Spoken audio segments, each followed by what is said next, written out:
Good morning. It's a wonderful and, of course, bright Monday morning, of course, in the Canaan City here, where East Africa prepared tourism destination. Today is the 22nd day of December, the year 2025.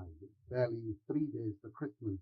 I have a guest. You're watching us live as we're streaming on Africa Diaspora Channel in collaboration with CRBC, an innovation, and of course, I believe you're going to be part of it as you stream along with us. And today we are discussing Carnival Calabar. For 20 good years, Carnival Calabar has come to stay and grow from leaps and bounds. Of course, a lot of celebration. Everybody looks up to Canaan City, Calabar, Cross River State, Nigeria.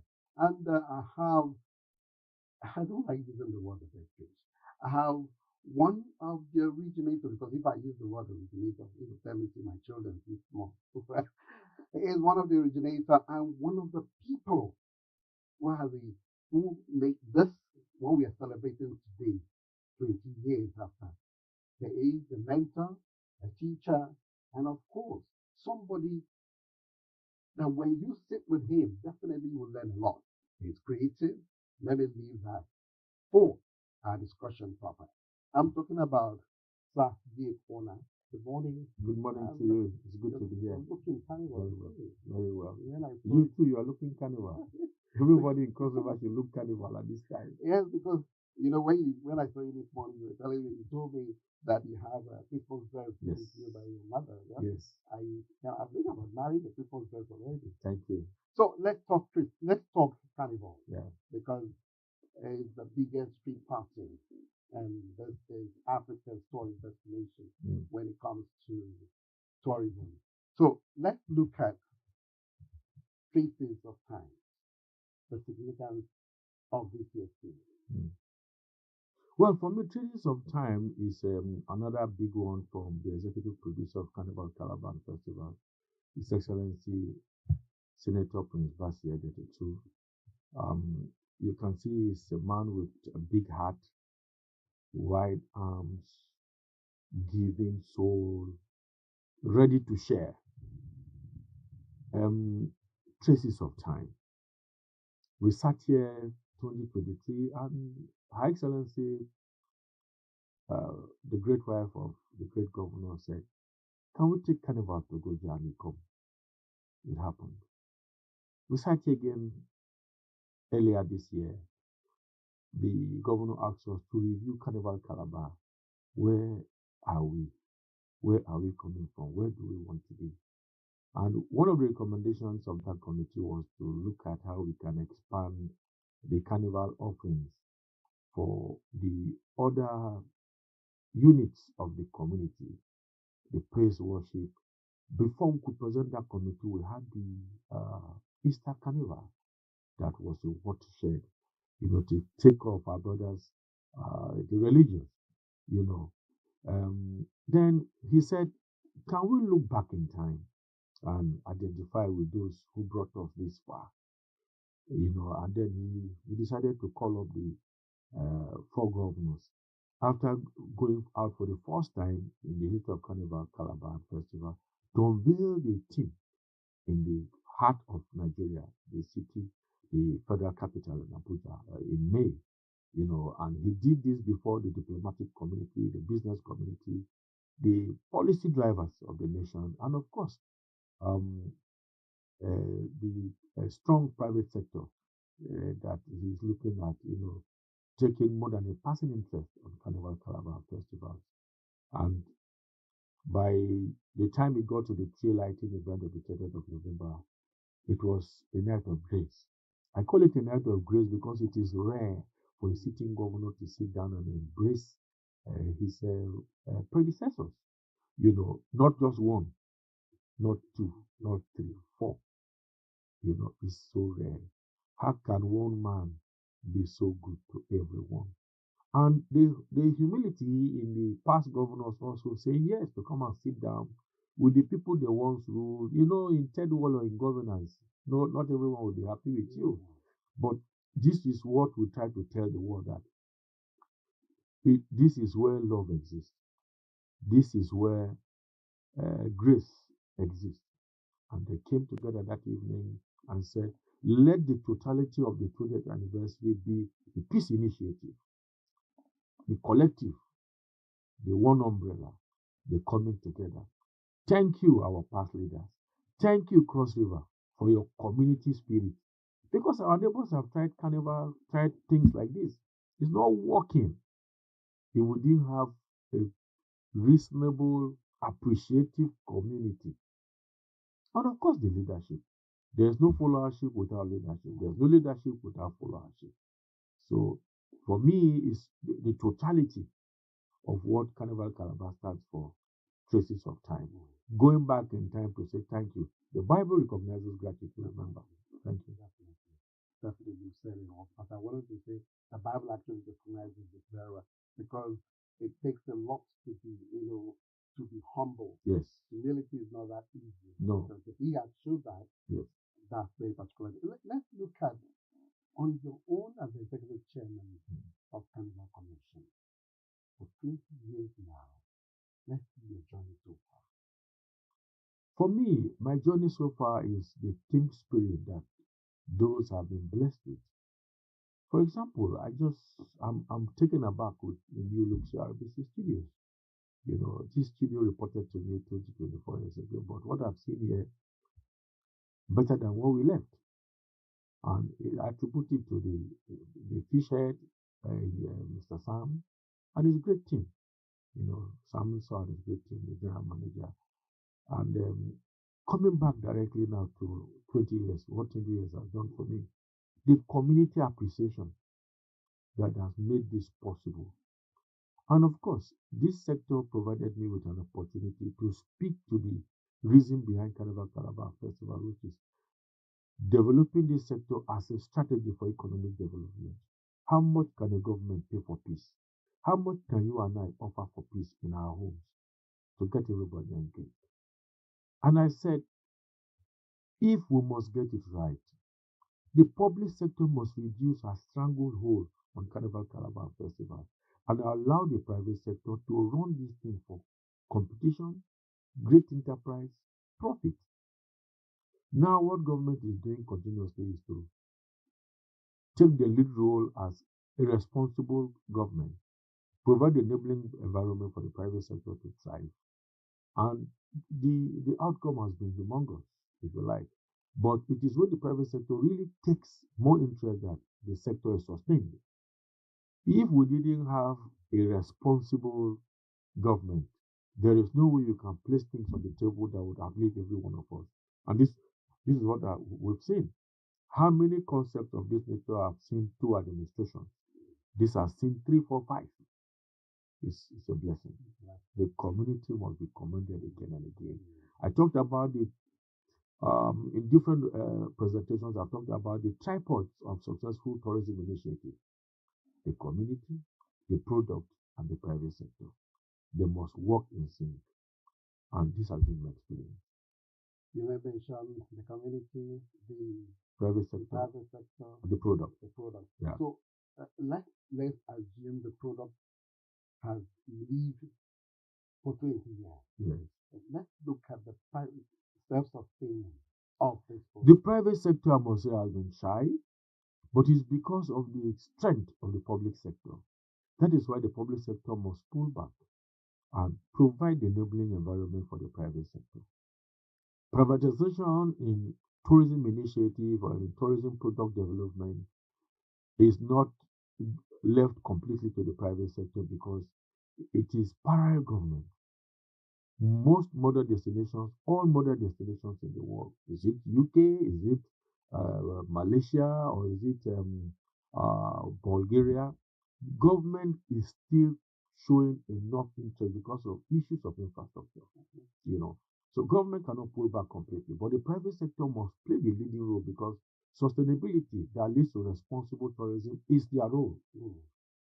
And it's United Nations World Tourism Organization and the USAID identified this sector as the low-hanging fruit to turn around the lives of our youths and girls.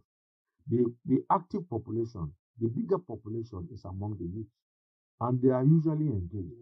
The sector that runs tourism at the young sector, from hoteling to tour guiding to tailoring, you know. So it has been used to change lives in the low income countries, or these yet to develop countries, and we cannot be left out. We are so blessed that our warmth has become a product, and that is what we need to capitalize on. And then go scientific. Like the research we carry, we put people on the field, working with the Federal Bureau of Statistics, the State Bureau of Statistics, and the Tourism Bureau that has been established to standardize the sector, build data, so that helps planning. We are receiving 20 million visitors in a given year. What happens in the next year? It will allow Minister of Works to plan how to expand roads, how to expand the city. It will also allow the mama put or the pure water seller to say, last year we had this number. This year it will increase. And every year it increases. You see the tree lighting ceremony. Yeah. The entire Millennium Park was taken over. Last night I did my daily talk through the midnight.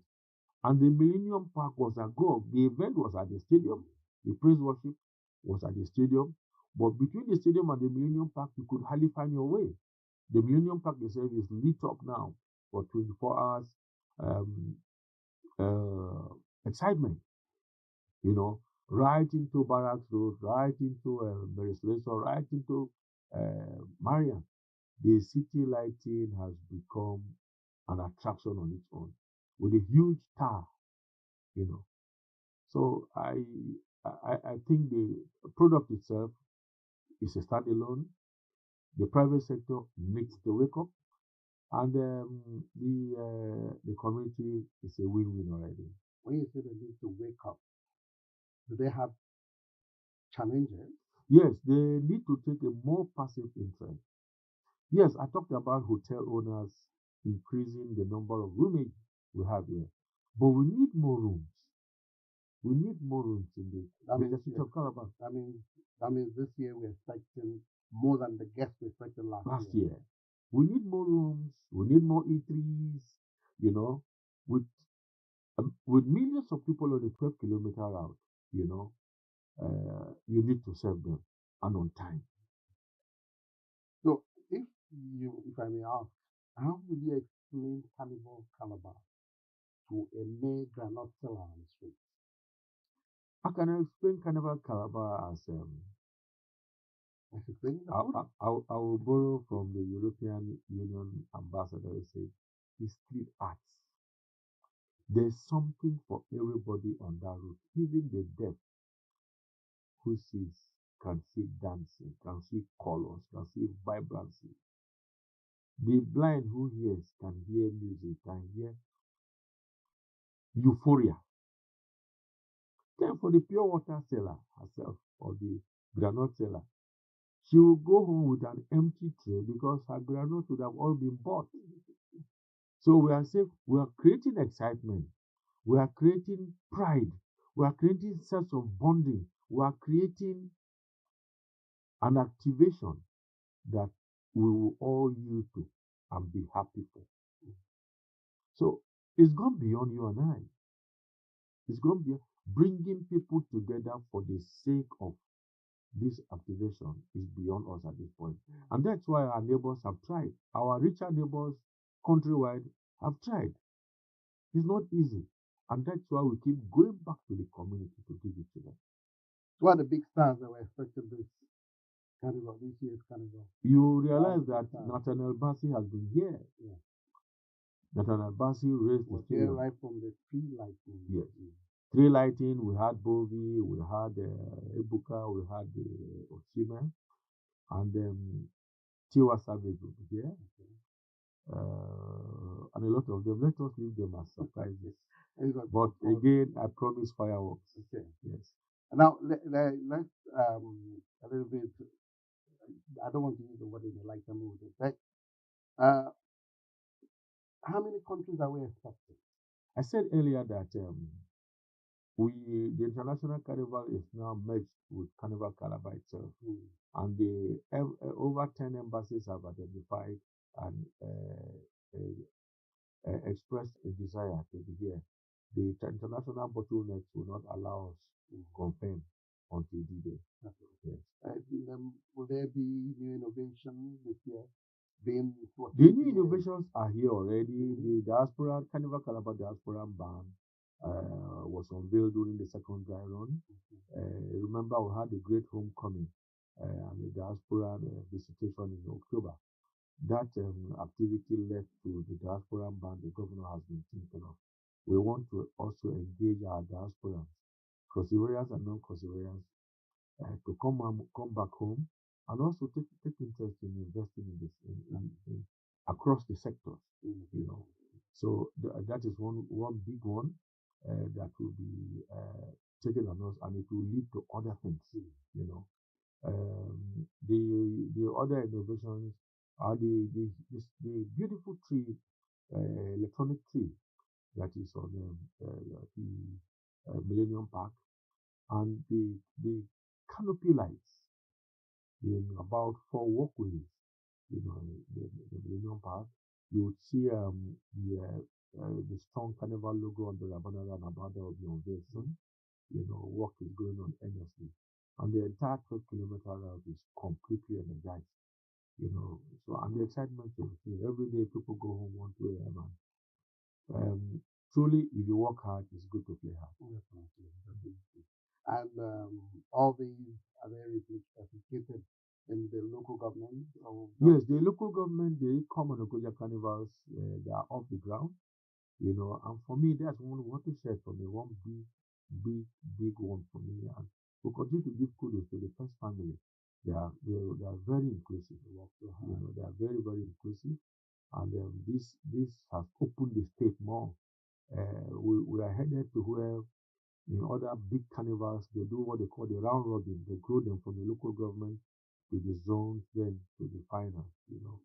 And with over 24, 25 states across the federation participating in the carnival this year and the host community, there will be a synergy of ideas. People will learn from you and you learn from them.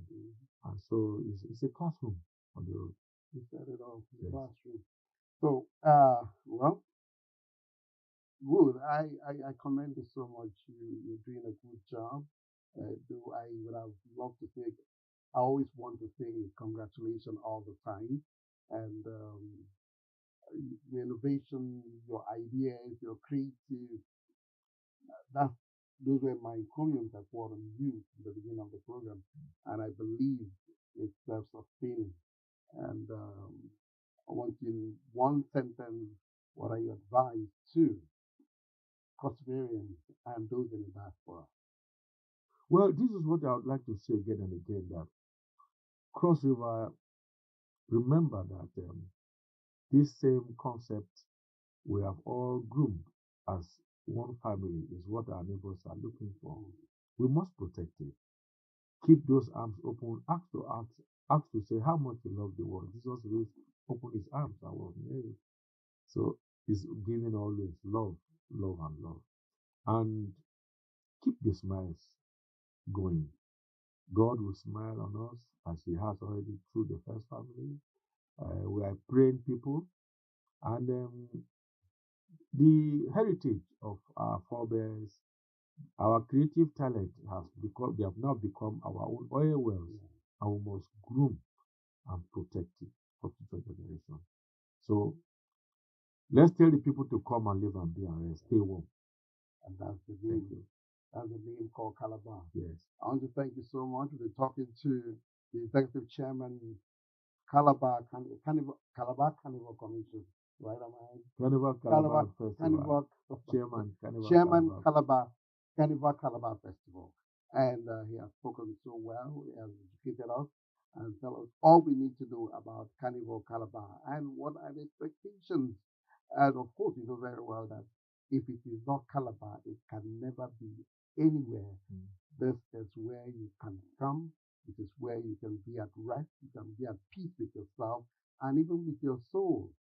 So I want to thank you and thank you for your time. Thanks a lot. Thank you so much. God bless you. We're talking to the Executive Chairman, Calabar Carnival Commission, and of course the Chairman of the festival, Sir Gabe Onah.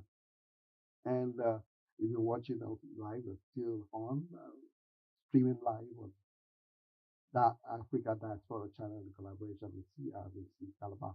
My name is George. I am the stay tuned. And of course, more interviews, more programs come your way on this channel.